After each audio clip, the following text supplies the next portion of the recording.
मी ते जाऊ का?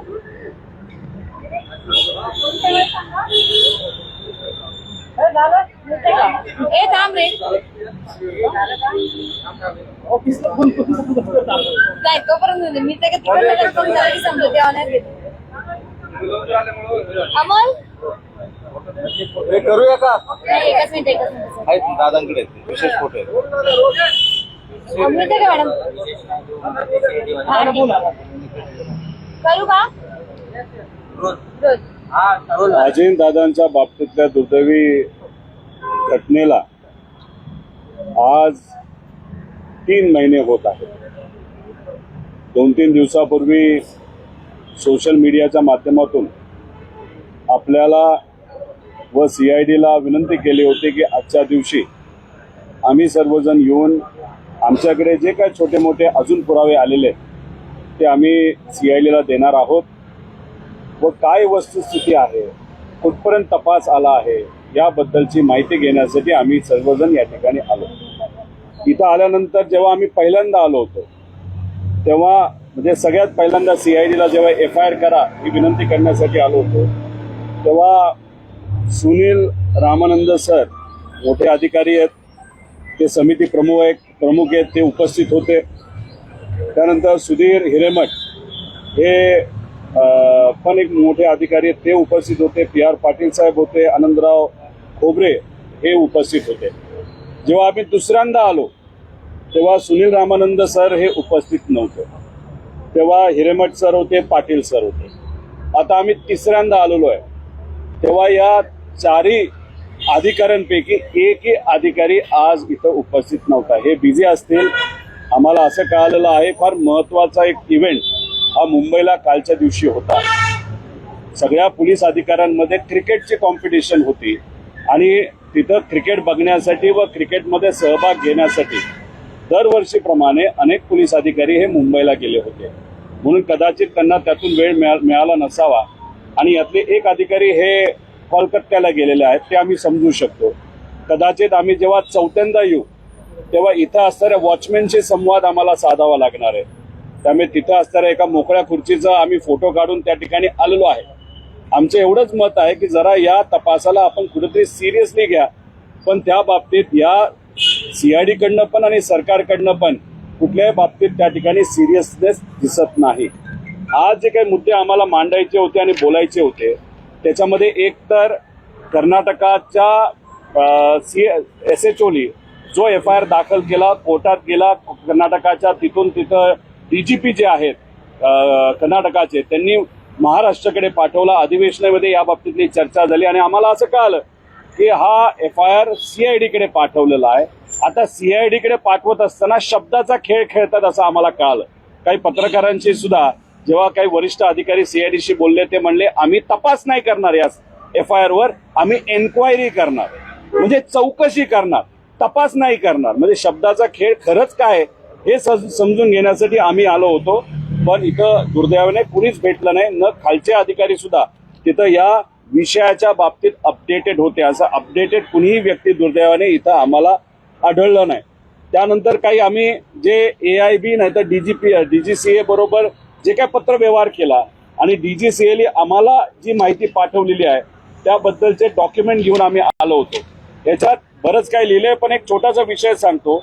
FDR म्हणजे मशीन विमानाचं जे आहे ते कशा पद्धतीने वागलं, त्याचे डिव्हाइसेस कशा पद्धतीने वागत होते, हे कुठे रेकॉर्ड होतं ते FDA। तर आम्ही जी मागणी केली होती की अमेरिकेची एखादी एजन्सी, चांगली एजन्सी घ्या, तर आम्हाला या रिपोर्टमध्ये सांगितले, धन्यवाद आपल्या सर्वांचे, मीडियाचे आणि महाराष्ट्राचे, दबाव आल्यामुळे DGCAने अमेरिकेची ही जी कंपनी आहे NTSB याला आता याच्यामध्ये घेतलेलं आहे। सांगितलंय की FDR रिपोर्ट डाउनलोड झालेला आहे, फक्त त्याच्यामध्ये कुठे गोंधळ होणार नाही यासाठी फॉरेन्सिक रिपोर्ट सुद्धा आम्हाला पाहिजे असं सांगितलं। आणि त्यानंतर CVR हा जळलाय असं सांगत होते। आनंदाची बातमी आहे, तुम्ही सगळ्यांनी दबाव वाढवला, महाराष्ट्रात तमाम जनतेने दबाव वाढवला आणि CVR जो जळला असं ते म्हणत होते। आता त्यांनी सांगितलंय CVR ची सगळी माहिती ही तिथं आता डाउनलोड झालेली आहे, पण शेवटची लाईन बघितली, त्यांनी सांगितलंय की हा सगळा तपास हा आम्ही क्रिमिनल अँगलनी करत नाही, पण उद्या जाऊन कोणाचा ऍक्सिडेंट होऊ नये या अनुषंगाने करतो. असे सगळे डॉक्युमेंट तिथं दिलेले आहेत. सगळ्यात महत्वाचं असं आहे की खराताचा जो अँगल आहे तो अजूनपर्यंत सीआयडीने हा हाती घेतला नव्हता, त्यामुळे तोही हाती घ्यावा अशी विनंती करण्यासाठी मी आलेलो आहे. आता याच्यामध्ये एक फोटो तुम्हाला दाखवतो. हा आहे अजितदादांचं काटेवाडीचं घर. ही ती विहीर आहे, त्याच्याजवळ एक कोणाची तरी शेती आहे. त्या शेतीला हे एक बकरी मारून आणि पूजा करून हे 28 तारखेच्या आधीच तिथं टांगली होती. आता फक्त हाडं आणि काही थोड्या प्रमाणात मांस हे तिथं आहे. आम्हाला जी माहिती कळालेली आहे आणि त्याबद्दलचं आम्ही नमूद केलेलं आहे, बारामतीचा एक छोटा कुठला तरी नेता आहे जो खराताच्या सातत्याने संपर्कात होता आणि अजितदादांच्या जे काही पक्षातले प्रमुख जे नेते आहेत जे खराताच्या संपर्कात होते त्या लोकांबरोबर काही आर्थिक संबंध या छोट्या नेत्याचे आहेत. काटेवाडी हे जे घर आहे त्या घराचे जे काही आपल्याला पगार द्यावे लागतात, पेमेंट करावे लागतात, त्याच्यामध्ये हा छोटा नेता कुठेतरी इन्व्हॉल्ड आहे असं आम्हाला कळतंय. आणि ह्या सगळ्या पूजा हे काटेवाडीच्या घराच्या बाहेरची आणि तिथं सहयोग नावाचं घर आहे त्याच्या बाहेरची पूजा या छोट्या नेत्याच्या माध्यमातून केली असं आम्हाला कळतंय. आम्ही काळ्या जादूवर विश्वास ठेवत नाही, आम्ही भोंदूगिरीवर विश्वास ठेवत नाही, पण या मागचा हेतू काय होता? दादांच्या तिन्ही घराबाहेर म्हणजे एक काटेवाडीचं घर, बारामतीचं घर आणि देवगिरी बंगला या तिन्ही घराच्या बाहेर अशा प्रकारच्या पूजा का झाल्या? मग खराताच्या अकाउंटमध्ये 27, 28 आणि 29 जानेवारीला उलाढाल का वाढली? आणि मग त्याच्याच बरोबर एक कुणीतरी व्यक्ती शेतकरी जेव्हा खराताला 27 का 26 जानेवारीला भेटला होता तेव्हा पवार परिवाराच्या प्रेमापोटी त्या शेतकऱ्याला पवार परिवाराबद्दल सगळं नीट होईल का असं विचारल्यानंतर खराताली त्या एका साध्या शेतकऱ्याला, ते सुद्धा द्राक्षाच्या शेतकऱ्याला असं सांगितलं असं आम्हाला कळालंय की पुढच्या काही दिवसामध्ये पवार परिवारावर फार मोठा आघात नाही तर अडचण होऊ शकते. हे सगळं जे आहे याच्यात पण इन्व्हेस्टिगेशन सीआयडीने करावं असं आम्ही इथे असणाऱ्या अधिकाऱ्यांना म्हणजे खुर्चीला तिथं खरं तर सांगितलेलं आहे. इथं मोकळी खुर्ची जी होती त्याला आम्ही विनंती केलेली आहे, पण आमचं डॉक्युमेंट इन्व्हर्ट झालेलं 140 कलमाच्या अंतर्गत माझं जे काही स्टेटमेंट आहे. आणि मग मी सहज गप्पा मारत असताना नाहीतर इतरही सोर्सेसच्या माध्यमातून माहिती केली. मी 4 वेळा आलोय, 3 वेळा आलोय. VK सिंग किती वेळा आणलं गेलं त्याला? एकदा. रोहित सिंग किती वेळा आला? एकदा सुद्धा आला नाही. मग सीआयडी खरंच काय करते याचा खऱ्या अर्थाने अभ्यास करण्याची त्या ठिकाणी जरूरत आहे असं मला तरी वाटतं. त्यामुळे आम्ही कष्ट करून जो FIR आणला त्याच्यावर फक्त तिथं कुठेतरी एन्क्वायरी केली जाणार आहे, इन्व्हेस्टिगेशन केलं जाणार नाही असं दुर्दैवाने त्या ठिकाणी आम्हाला कळतंय. अजून कोणाचं काय आहे का? मी फार ते गंभीर आरोप केलाय. एक तर DGCIने ती एजन्सी जी नेमली तेवढं जरा पुन्हा खुलासेवार सांगा. ती एजन्सी कुठली आहे, नेमकं ती काय काम करेल हा एक भाग. आणि दुसरं काटेवाडीचा बकरा जो टांगलाय बाहेर, छोटा नेता आहे नेमका काय पार्श्वभूमी त्या छोट्या नेत्याची, कोण आहे नेमकं? राजकीय नेता आहे, बारामतीचा आहे, छोटा नेता आहे असं आम्हाला कळालंय. जो खराताच्या संपर्कात होता, खराताकडे जाऊन पूजा सुद्धा करत होता आणि दादांचे जे काही नेते जे कुणी खराताच्या संपर्कात होते त्या नेत्यांबरोबर आर्थिक व्यवहार त्या छोट्या नेत्याचे असतील असं आम्हाला त्या ठिकाणी कळतंय. आता आम्हाला जेवढी माहिती कळाली आम्ही सांगितलं. आता इन्व्हेस्टिगेशन पोलिसांनी करावं ना, पण पोलिस तोंड बघून जर इन्व्हेस्टिगेशन करत असेल, सत्ता बघून आणि पार्टी बघून इन्व्हेस्टिगेशन आणि FIR करत असेल तर खरंच दुर्दैवाने एवढे चांगले अधिकारी पोलीस विभागात असताना, कॉन्स्टेबल पासून सर्वच पोलीस विभागाचा आम्हाला आदर असताना ठराविक 4-5% लोकांमुळे दबाव घेतल्यामुळे जे पोलिसांचं नाव आज या महाराष्ट्रामध्ये खराब होतंय ते अतिशय दुर्दैवी गोष्ट असं आम्हाला म्हणावं लागेल. छोटा नेता कोणत्या पक्षाचा आहे नेमका?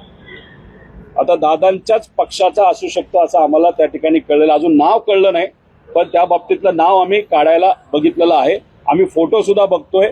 काही अजितदादांच्या मोठ्या नेत्यांच्या करंगड्या कापल्या होत्या, अंगठे कापले होते. अजून छोट्या नेत्याचं कोणाचं काय कापलं होतं का म्हणजे जे दिसेल असं म्हणजे अंगठा वगैरे हे आम्ही थोडं त्या ठिकाणी शोधतोय. ते फोटो आमच्यापर्यंत आल्यानंतर मग आम्ही लिंक लावण्याचा प्रयत्न तिथं करू. हे बघा, आमचं एवढंच मत आहे, आमचा नेता गेलाय, नेता गेल्यामुळे आम्ही भावनिक झालेलो आहे आणि आम्ही कोणालाही सोडणार नाही. आणि आम्ही फक्त भाषण करण्यासाठी हे बोलत नाही, आम्हाला भाषण करण्यासाठी हे बरंच काय बोलू शकलो असतो, पण आम्हाला ते न करता अराजकीय भूमिका घेत आमच्या नेत्याला न्याय मिळाला पाहिजे. जर मोठ्या नेत्याला न्याय देता येत नसेल तर गरीबाला न्याय कसा मिळेल अशी आमच्या सगळ्यांची भूमिका आहे. AGC आणि ते एजंट काटेवाडीच्या संदर्भात पण राष्ट्रवादी काँग्रेस अजित पवार यांच्या पक्षात तर कुणीच बोलत नाहीये अमोल मिटकर यांच्या बाजूने. माझं तर एकच मत आहे की आता MLC देण्याची वेळ आलेली आहे. अमोल मिटकरी हे दादांच्या बाजूनी बोलतायत, तर मला तर असं वाटतंय गरीब माणूस आहे पण अमोल मिटकरींना MLC द्यायला काय हरकत आहे. पण काय झालंय, काही नेते मुलाचं नाव पुढं करतायत, काही नेते पुतण्याचं नाव पुढं करतायत आणि काही व्यावसायिक लोक पैसे पुढं करतायत. आता सामान्य व्यक्तीला न्याय मिळेल जो दादांची भूमिका घेतो का पैसेवाल्याला का पोराला का पुतण्याला न्याय, नेत्यांच्या पोराला पुतण्याला का कोणाला न्याय मिळेल हे आपल्याला बघावं लागेल.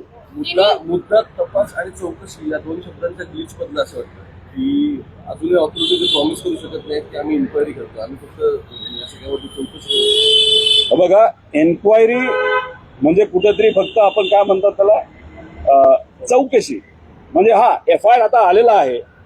FIRचं करायचं काय, परत तर पाठवता येत नाही कारण तो लिगली आलेला आहे.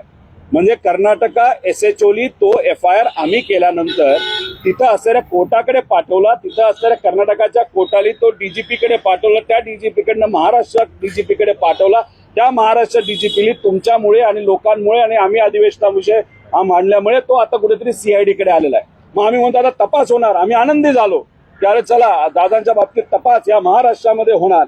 पण नंतर आम्हाला कळालं फक्त एन्क्वायरी केली जाणार आहे, म्हणजे विचारपूस केली जाणार आहे आणि एक छोटासा रिपोर्ट त्याच्या बाबतीतला केला जाईल आणि तो कुठेतरी बारामती मॅजिस्ट्रेट कोर्टामध्ये तिथं सबमिट केला जाईल. म्हणजे हे थट्टा आणि चेष्टाच आहे ना. म्हणजे कसं आहे, भाषण करताना कुणी काय बोलू शकतं, आम्ही ह्याला काढू त्याला काढू, हे शोधू ते शोधू, अरे पण कृती सुद्धा त्या पद्धतीने या महाराष्ट्राच्या पोलिसाच्या माध्यमातून दिसली पाहिजे ना. पण कृतीच दिसत नसेल तर आमचा विश्वास या सिस्टमवर त्या ठिकाणी कसा बसणार हा साहजिकच प्रश्न आम्हा सगळ्यांना निर्माण त्या ठिकाणी होत आहे. DGCAचा एक विषय सांगा, एजन्सी नेमकं काय काय करणार आहे ते आणि काय काय झालं. आम्ही जेव्हा हा मुद्दा मांडला होता की DGCAवर आमचा विश्वास नाहीये, अजून सुद्धा नाही, सगळेच अधिकारी खराब असं नाही. AIB त्या एव्हिएशन मंत्र्याच्या खाली काम करणारी एजन्सी आहे DGCA सुद्धा, आणि एव्हिएशन मंत्र्याचं कसं लिंकिंग आहे हे मी सांगितलं. मग आमच्या सगळ्यांची मागणी होती की मग युरोपची एक एजन्सी घ्या, अमेरिकेची एक एजन्सी घ्या. आता NTSB USA ही एजन्सी अपॉइंट केलेली आहे. कशासाठी केली, आता technical advisors from Bombardier, Honeywell and Federal Aviation Administration FAA to participate and assist in this investigation as per the relevant standards of ICAO Annex 13. म्हणजे आपण प्रेशर टाकलं, आपण हे मुद्दे मांडले, त्यामुळे आता काही झालं तर एवढं प्रेशर टाकल्यानंतर काही ना काहीतरी ऐकावं लागतं. त्यांनी ते ऐकलेलं आहे. तर त्याच्यामध्ये ही जी अमेरिकेची एजन्सी आहे ती जो ब्लॅक बॉक्स आहे त्याच्यामध्ये एक मशीन आणि इक्विपमेंटचं रेकॉर्डिंग करणारं डिव्हाइस असतं, त्याला FDR म्हणतो. त्याचा तिथं इन्व्हेस्टिगेशन आणि अभ्यास केला जाईल. त्याच्याच बरोबर CVR ज्याच्यामध्ये आवाज रेकॉर्ड केला जातो, जळला असं ते म्हणत होते, पण आपण दबाव टाकल्यानंतर आता म्हणतायत की नाही नाही डॉक्युमेंट आहे, तर त्याचा सुद्धा अभ्यास ही एजन्सी त्या ठिकाणी करणार आहे असं उत्तर आम्हाला इथं DGCA मधून मिळणार आहे. पण काय लिहिलंय, the final investigation report will contain all the finding and will issue safety recommendation to avoid recurrence of such accidents in future. म्हणजे DGCA आणि AIB हे उद्या ऍक्सिडेंट होऊ नये या हेतूतून फक्त हे इन्व्हेस्टिगेशन करते हे आम्ही म्हणतोय. आणि ह्याच्यातच आमचा अजून एक मुद्दा आहे, 2023ला जो ऍक्सिडेंट झाला ह्याचा काय या महाशयांच्या कंपनीचा VSRचा, तर त्याचा अजूनपर्यंत 2.5-3 वर्ष झालं रिपोर्ट नाही आला. तर हा रिपोर्ट कधी येणार. आणि अजून एक गोष्ट बघा, हे तुम्हाला आश्चर्य वाटेल, अनेक जे महाराष्ट्राचे कॉन्ट्रॅक्टर आहेत ते ह्या महाराष्ट्रामध्ये 1 लाख कोटीचं देय असल्यामुळे तिथं आंदोलन करतायत. त्यानंतर अनेक शेतकऱ्यांना तिथं योजनेचा लाभ मिळत नाही म्हणून ते त्या ठिकाणी आंदोलन करत आहेत. त्याच्याचबरोबर विद्यार्थ्यांना वेळेवर जे स्कॉलरशिप आहे ती मिळत नाही. VSRला जानेवारी 2026 दादांचा ऍक्सिडेंट 28ला झाला, त्या दिवसापासून आतापर्यंत म्हणजे जानेवारी, फेब्रुवारी, मार्च 145 कोटी रुपये हे VSRला त्यांच्या अकाउंटला दिले. त्यानंतर म्हणजे जानेवारीचं बघितलं, 27 जानेवारीला 15 कोटी दिले एक दिवस आधी, 28 जानेवारी म्हणजे अजितदादांचा ऍक्सिडेंट सकाळी झाला, अख्खा महाराष्ट्र भावनिक झाला होता, तेव्हा या VK सिंगला कदाचित बक्षीस म्हणून म्हणजे ऍक्सिडेंट केला म्हणून बक्षीस म्हणून 2,81,00,000 रुपये दिले, 9 कोटी. त्यानंतर 29 जानेवारीला 16 कोटी दिले. म्हणजे दुसऱ्या दिवशी जेव्हा अजितदादांचं तिथं अंत्यविधी चालू होता, सगळे मोठे मोठे नेते तिथं येऊन काही प्रामाणिकपणे भावनिक दृष्टिकोनातून नाराज होते, भावनिक झाले होते आणि काही नुसते येऊन तिथं नाटक करत होते असं आपल्याला म्हणावं लागेल. त्या दिवशी 16,88,00,000 रुपये त्या VSR ला तिथं दिले. म्हणजे एका बाजूला पैसे देण्यासाठी व्यापाऱ्यांना, ट्रेडरला, आपल्या त्या कॉन्ट्रॅक्टरला देण्यासाठी पैसे नाहीत, दुसऱ्या बाजूला आपण जर बघितलं तर तुम्ही 145 कोटी रुपये हे VSR ला देता, जेव्हा ती कंपनी ही आता ऑब्जेक्शन मध्ये त्या ठिकाणी आहे. त्याच्याच बरोबर आम्ही एक कॉन्ट्रॅक्ट इथं दिलेला आहे जो कॅन्सल झाला, VK सिंगनी सांगितलं म्हणून. तो कॉन्ट्रॅक्ट ज्याच्यामध्ये दादा इच्छुक होते की चांगल्या कंपनी या विमानं द्याव्यात, उद्या ऍक्सिडेंट होऊ नये, याच्यासाठी एक कॉन्ट्रॅक्ट जो त्या ठिकाणी काढला गेला होता त्या ठिकाणी सबमिट केलेला आहे आणि ते टेंडर हे दुर्दैवाने त्या ठिकाणी कॅन्सल झालं. आता त्या टेंडर बद्दलचे पण रिपोर्ट हे आम्ही आणि ते टेंडर जे कॅन्सल झालं ते सुद्धा त्या ठिकाणी आम्ही CID कडे आता दिलेले. तपास करत असताना त्या विषयामध्ये सुद्धा तपास करण्यात यावा का कॅन्सल झालं, कारण त्यात एक लाईन अजितदादांनी आणि एकनाथ शिंदे साहेबांनी आणि कदाचित CM साहेबांनी सुद्धा टाकली होती की ऍक्सिडेंट झालेली एखादी कंपनी असेल तर त्याला या टेंडरमध्ये सहभाग घेता येणार नाही आणि VSRचा 2023 ला ऍक्सिडेंट झाल्यामुळे त्यांना याच्यामध्ये सहभाग घेता येत नव्हता. आणि मग त्यांनी मंत्रालयात येऊन गोंधळ घातल्यानंतर मग त्या टेंडर हे कॅन्सल झालं आणि जैसे ते तसं टेंडर तिथं सुरू झालं आणि त्यात अजितदादांच्या ऍक्सिडेंट नंतर आतापर्यंत आपण जर बघितलं तर 145 कोटी रुपये हे सरकारकडे पैसे नाहीत असं बोलत असताना सुद्धा VK सिंगच्या कंपनीला सहज त्या ठिकाणी दिलं. दुर्दैव असं की काही दिवसांपूर्वी जेव्हा कुठल्या तरी एका मोठ्या पत्रकाराच्या मुलाचं का मुलीचं लग्न होतं दिल्लीमध्ये, हाच VK सिंग एका महाराष्ट्राच्या बड्या नेत्याला तिथं एक डॉक्युमेंट देतो, त्याच्या PAच्या हातात हात त्या ठिकाणी मिळवतो आणि VK सिंगच्याच VSRच्या विमानाने हा मोठा नेता हा मुंबईला परत त्या ठिकाणी येतो. म्हणजे थट्टा चालली आहे का? अजिताला न्याय मिळावं यासाठी आम्ही बोंबलतो इथं आणि दुसऱ्या बाजूला तुम्ही एक संदेश देताय त्या VK सिंगच्या इन्व्हेस्टरला, VK सिंगच्या कामगारांना की काय घाबरू नको, आमचा हात तुझ्या पाठीशी आहे. आणि मग सामान्य लोकांच्या आणि मराठी आणि महाराष्ट्राच्या एका मोठ्या नेत्याच्या ऍक्सिडेंट बद्दल चांगला तपास व्हावा याच्यासाठी तुम्ही हात मागे ठेवू शकत नाही. म्हणजे अतिशय दुर्दैवी गोष्ट आहे असं आपल्याला म्हणावं लागेल. नाही दादा, तुम्ही असं म्हणजे म्हणाला आम्ही झालंय, तिथले CCTV वगैरे 145 काढलेत का, ते सापडलेत का, त्याचा तपास सुरू आहे का? हे सगळं आम्ही CID ला गेल्या वेळेसच विचारलं होतं. त्यांनी आम्हाला सांगितलंय हो आमच्याकडे काही CCTV एअरपोर्टचे आलेले आहेत, त्याच्यामध्ये आम्ही सगळं बघितलेलं आहे, असं तसं. पण काय एक्झॅक्टली बघितलंय, कोण तिथं होतं, कशा पद्धतीने ते दारू ते टेस्ट असते ती कशी घेतली होती, ती विमानात घेतली होती का बाहेर घेतली होती, आमच्या टाइम अनुसार म्हणजे AIBचा रिपोर्ट आला, त्याचा अभ्यास केल्यानंतर विमानामध्ये जे अलाउड नाही, विमानामध्ये दारू प्यायची टेस्ट त्या ठिकाणी झाली होती, म्हणजे पिले का नाही हे बघण्याची. त्यामुळे हे जे काय आहे त्यात बऱ्याच कन्फ्युजिंग गोष्ट आहेत.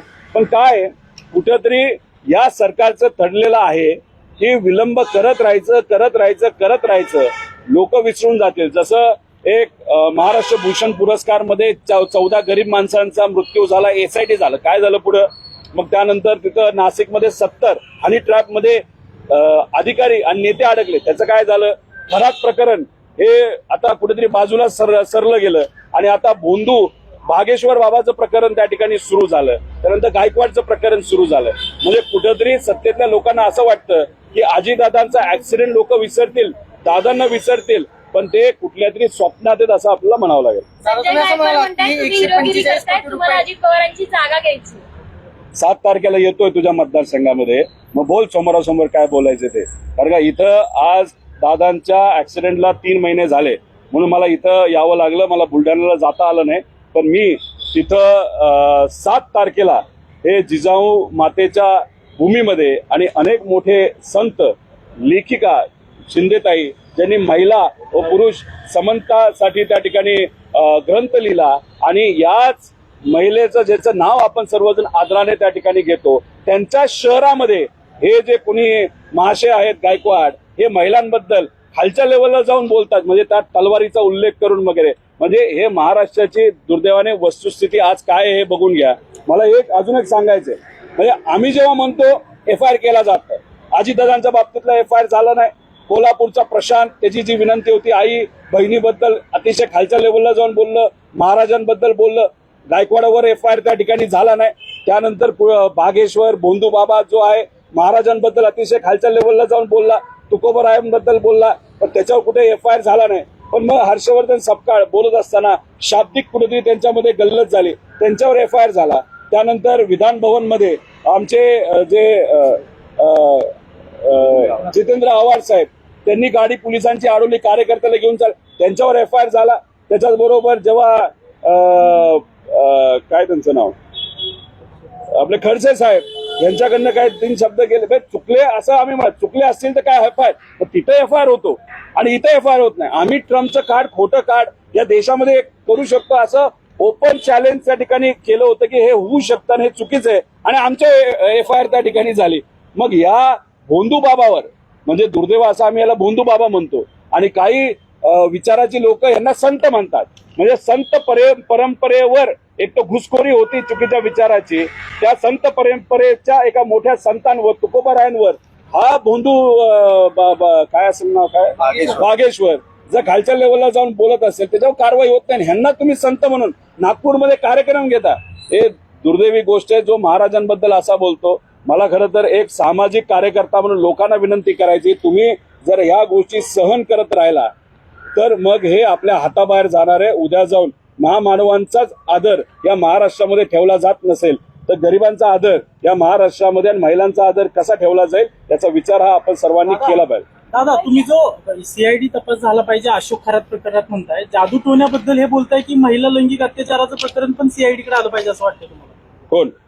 जो खरातचा तपास CID कडे आला पाहिजे असं तुमचं म्हणणं आहे, तो जादू टोण्याचं प्रकरण आलं पाहिजे की लैंगिक अत्याचाराचं देखील प्रकरण आहे? बघा, माझं एवढं मत आहे की दादांच्या ऍक्सिडेंटशी आणि ते जे काय खरात भोंदू बाबा आहे याचा कुठेतरी संबंध दिसतोय. अजितदादांचं एन्क्वायरी करत असताना आता ह्यांना जबाबदारी दिली ना CIDला, संतगतीने तुम्ही काम करता, जरा स्पीड वाढवा, आणि मग दादांचं ऍक्सिडेंटचं आणि खराताचं कुठेतरी संबंध या ठिकाणी दिसत आहेत.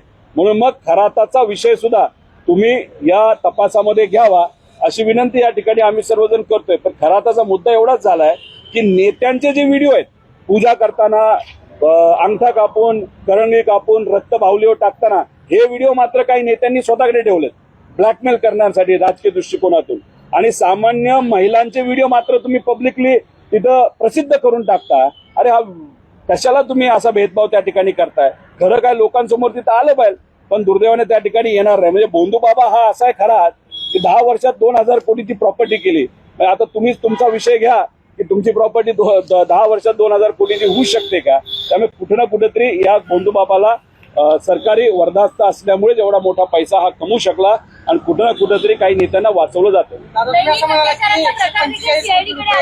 ते राज्य सरकारनं VSR कंपनीला दिलेले आहेत. तुम्ही असाही उल्लेख केला की काही नेते बारामतीमध्ये आलेले होते, काही नेत्यांच्या चेहऱ्यावरती हसू पाहायला मिळालं, ते नाटक करत होते. दादांच्या अपघातानंतर हे पैसे जे आहेत ते VSR कंपनीला मिळावे म्हणून हे नेत्यांनी पाठपुरावा केला नव्हता.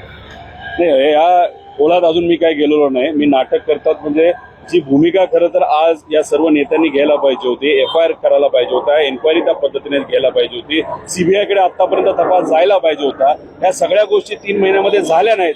मग जर झाल्या नाहीत म्हणजे केल्या नाहीत. मग जर तुम्ही करणार नसाल तर मग तुमच्या दादांच्या प्रति तुमच्या मनामध्ये खरंच प्रेम होतं का खोटं प्रेम होतं आता कुठे ना कुठे सिद्ध व्हायला लागलेलं आहे. त्या अनुषंगाने खरं तर मी ते वक्तव्य केलं होतं, आणि ताईंनी तो विषय घेतला की कुठल्याही महिलांच्या बाबतीत कुणीही व्यक्ती असला जर अन्याय केला असेल एका महिलेच्या विरोधात, मग त्याचा तपास हा योग्य पद्धतीने झाला पाहिजे. SIT तिथं असलेले SITचे प्रमुख तिथं चांगलं काम करतायत, पण आता चांगलं काम करत असताना त्या SIT मध्ये नेते सोडून जे इतर लोक आहेत त्यांच्याबद्दल कसं नाव वगळलं जाते, त्याला काय प्रक्रिया केली जाते, त्याच्यामध्ये आर्थिक व्यवहार होता का, हे पुढच्या काही दिवसांमध्ये मी त्या ठिकाणी आपल्या सर्वांना सांगेल. त्यामुळे SIT चांगलं काम करते, पण आता त्याला वेगळे वेगळे अँगल तिथे निर्माण व्हायला लागलेत. आता CIDचा अनुभव आम्हाला असा आलाय की CID खरंच काय करते हे कोणालाच माहित नाही. त्यामुळे उद्या जाऊन महिलेवर अत्याचार झाला असेल ते सीआयडी कडे द्या आणि इथं येऊन जसं आपण भाजीपाला फ्रीज मध्ये ठेवतो आणि आपण लोणचं जसं बनवून महिन्यानंतर सुद्धा खाऊ शकतो अशी परिस्थिती सीआयडीची दुर्दैवाने त्या ठिकाणी झालेली आहे. म्हणजे अधिकाऱ्यांवर आमचा विश्वास असून सुद्धा कदाचित त्यांच्यावर कोणाचा जे दबाव असल्यामुळे ते इन्व्हेस्टिगेशन योग्य दिशेने आणि चांगल्या स्पीडली करत नाहीत असं आपल्याला म्हणावं लागेल. तुम्ही काटेवाडीमध्ये जे काय ब्लॅक मॅजिकचं तुम्ही बोलला आणि खराचं कनेक्शन बोलला ऑलरेडी एसआयटी इन्व्हेस्टिगेशन करत असताना या संदर्भामध्ये तुम्ही एसआयटी कडे अप्रोच होणार नाही या बद्दल पण तुम्ही तपास करा म्हणून. मी सीआयडीशी संपर्क त्या ठिकाणी करत आहे. मला असं वाटतं अजितदादांच्या पक्षामध्ये असणारे जे अजितदादांवर प्रेम करणारे आणि अजितदादांसाठी लढणारे जे काही तिथं कार्यकर्ते माजी आमदार कुणी असेल ते उद्या जाऊन मला त्यांना विनंती करायची नाही तर कदाचित त्यांनी सुद्धा तिथं प्लॅन केला असावं ज्याच्यामध्ये प्रामाणिकपणे लढणारे जे आपले हे आमदार मिटकरी आहेत ते प्रामाणिकपणे तिथे प्रयत्न करतात. ठोंबरेताई आहेत, त्यानंतर बाबा पाटील आहेत, अजून काही इतर लोक आहेत ते नक्कीच त्या बाबतीत करतील. त्यांच्याशी संवाद साधत असताना त्यांच्या मनामध्ये सुद्धा शंका आहे आणि ते एसआयटी कडे जातील असं त्यांनी काही दिवसांपूर्वी वक्तव्य केलं होतं. ते पुढच्या काही दिवसामध्ये नक्कीच जातील आणि दादांना न्याय देण्याचा प्रयत्न करतील. तीन चार वेळेस सीआयडी कडे येत आहे, अधिकारी भेटत नाहीत, मग ही तपास दुसऱ्या अधिकाऱ्याकडे द्यावा असं काही मागणी नाही या अधिकाऱ्यावर काही कर्नाटक पोलिसांचा एफआयआर इतक्या गांभीर्याने घेतला जात नाही, चौकशी करून निकाली काढण्याचा प्रयत्न होते असं तुम्ही म्हणताय. नाही आता कुठेतरी हे सर्व अधिकारी महत्वाच्या कामामध्ये बिझी होते ना. म्हणजे मुंबईमध्ये क्रिकेटची टुर्नामेंट जी पोलिसांची घेतली तर महत्वाचा विषय आहे, वर्षातून एकदाच होत असतो आणि मग त्या क्रिकेट इव्हेंटला जाऊन तिथं सहभाग घेणं, तिथं उपस्थिती दर्शवलं हे प्रत्येक मोठ्या अधिकाऱ्याची जबाबदारी असते. तपास कधी पण होऊ शकतो, तपास होत राहील, त्याला काही अडचण नाही. आता खरं तर इथं आम्ही सांगून सुद्धा जर एक सुद्धा अधिकारी इथं उपस्थित नसेल तर आम्ही काय इथं कुठं गवत काढण्यासाठी आलेलो नाही, काहीतरी विषय घेऊनच आलेलो आहे. आणि 3 महिने झालेले आहेत, 3 महिने होऊन सुद्धा या बाबतीत काहीच होत नसेल आणि अधिकारीच येत नसतील. मला तर असं वाटतं अधिकारी चांगले असल्यामुळे आणि आम्ही सुद्धा प्रामाणिकपणे काम करत असल्यामुळे आणि त्यांच्यावर दबाव असल्यामुळे आम्ही समोरासमोर आल्यामुळे डोळ्यात डोळे घालून त्यांना बोलता येत नसावं म्हणून आम्हाला कदाचित हे लोक आता अवॉइड करायला लागलेले आहेत. उद्या जाऊन इथल्या वॉचमॅनलाच उद्या आम्हाला कागद द्यावे लागतील आणि रिसिप्ट घ्यावं लागेल अशी परिस्थिती आहे. सुरुवातीला पत्रकारांना आतपर्यंत नेलं आणि आता पत्रकारांना बाहर उभं उन्हात करतात, याच्यावर त्यांची भूमिका समजून घ्या. हिंदी सवाल है इसी पूरे मामले में, आप बार बार सीआईडी के दफ्तर आ रहे हो, आपका कहना है कि कॉपरेशन कितना है इसके ऊपर सवाल उठाए जा रहे हैं और दूसरा है मुद्दा इसमें ये है कि इन्वेस्टिगेशन और इंक्वायरी इसमें से एक्जैक्टली प्रोमिसेस क्या होते हैं? नहीं देखो, कर्नाटका पुलिस के पास जाने के बाद वहाँ का जो SHO है उन्होंने हमारी रिक्वेस्ट एक्सेप्ट की, हमारा FIR एक्सेप्ट किया. वहाँ के जो कोर्ट है उन्होंने उनको परमिशन देने के बाद DGP कर्नाटका ने वो FIR भेजा महाराष्ट्र DGP को. फिर अधिवेशन में ये मुद्दा हमने उठाने के बाद CM साहब ने उत्तर देने के बाद ये यहाँ पे CID के पास भेजा गया FIR. हमारी अपेक्षा थी कि यहाँ पे इन्वेस्टिगेशन होगा, लेकिन हम DGP महाराष्ट्र को जब मिले उन्होंने कहा नहीं इन्वेस्टिगेशन नहीं होगा, इंक्वायरी होगा. मैं बोला इंक्वायरी और इन्वेस्टिगेशन में क्या फर्क है? उन्होंने कहा इंक्वायरी सिर्फ इंक्वायरी होता है और इन्वेस्टिगेशन डिटेल में जाना होता है. मैं बोला अजीत दादा का एक्सीडेंट हुआ, उसमें उनकी मौत हुई, तो इन्वेस्टिगेशन तो होना चाहिए, डिटेल में ही चाहिए. नहीं, वो बोले नहीं हम इंक्वायरी करेंगे. आज यहाँ पे सावलीत घे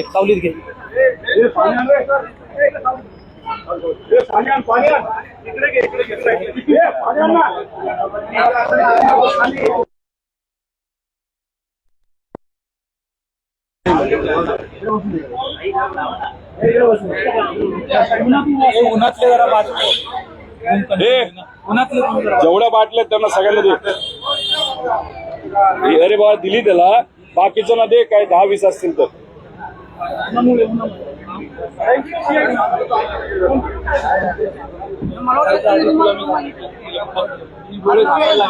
रुमाल बंद झाला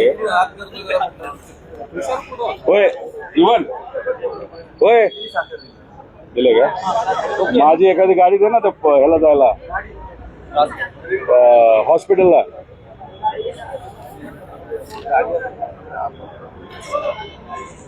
तो यहाँ पे जिस तरीके की इन्वेस्टिगेशन होनी चाहिए वो नहीं होगी, वो सिर्फ इंक्वायरी करेंगे ऐसे हमको पता चला. यहाँ पे आने के बाद अनफॉर्चुनेटली यहाँ पे कोई भी बड़ा अधिकारी नहीं था, कोई भी सेकेंडरी अधिकारी नहीं था. तो हमने सिर्फ हमारा जो डॉक्यूमेंट था वो हमने इन्वर्ट किया है, और वो डॉक्यूमेंट इन्वर्ट करने के बाद आगे जाके ये जो सीआईडी है इस बारे में क्या करती है वो देखने की चीज है। वजह क्या है जो सीआईडी की तरफ से जो आप आरोप लगा रहे हैं कि इतना डिले हो रहा है और इन्वेस्टिगेशन जैसे हो नहीं रही है?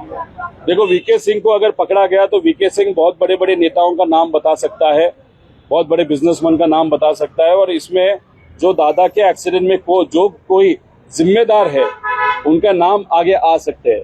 अभी छोटा विषय है, हमको जो पता चला है कि उस दिन वीके सिंह ने, वो कपूर जो पायलट है, कपूर ने वीके सिंह को फोन किया था, लेकिन वो वीके सिंह ने फोन नहीं लिया था। इमीडिएटली उसी टाइम टेक ऑफ के पहले वीके सिंह ने हैंडलर को फोन किया कि कपूर का क्या कहना है। तो हैंडलर ने बताया कपूर का कहना ऐसा है कि ये शायद जो विजिबिलिटी है बहुत डिफिकल्ट लग रहा है, हम उड़ नहीं पाएंगे।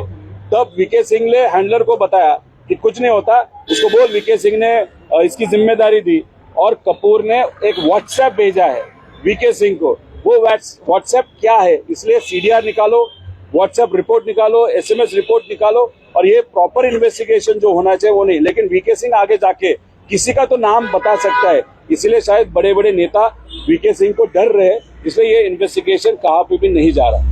महाराष्ट्रामधले विधान परिषदेचा प्रश्न आहे की नाना पटोले असं म्हणतात की जर विधान परिषदेची जागा काँग्रेसने लढवली, उद्धव ठाकरेंनी लढवली नाही तर मग मात्र काँग्रेस लढेल। महाविकास आघाडीमध्ये उद्धव ठाकरेंना विधान परिषदेची उमेदवारी दिली जाईल का, किंवा एका जागेसाठी महाविकास आघाडीचं म्हणणं काय?